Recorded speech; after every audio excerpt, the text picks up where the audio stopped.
გამარჯობა, მეგობრებო. ნახეთ, ეს არის მოლეკულა. მოლეკულამ ახალი ასო მოგვიტანა. ეს არის ასო, განი. მოდით ერთად გავიმეოროთ. განი, ძალიან კარგი.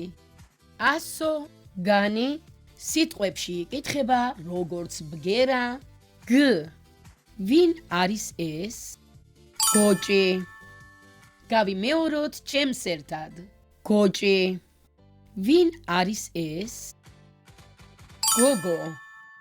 გავიმეოროთ ჩემს ერთად. გოგო. რა არის ეს? გემი. გავიმეოროთ ჩემს ერთად. გემი. შესანიშნავია, თქვენიც გააკეთეთ.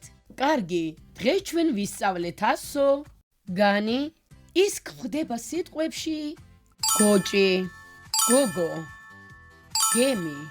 აი, როგორი საოცარი ასოა. განი, მადლობა მოლეკულა, ასეთი საინტერესო ასოსთვის. შემდეგ შეხვედრამდე. მოიწონეთ და გამოიწერეთ ჩვენი არხი.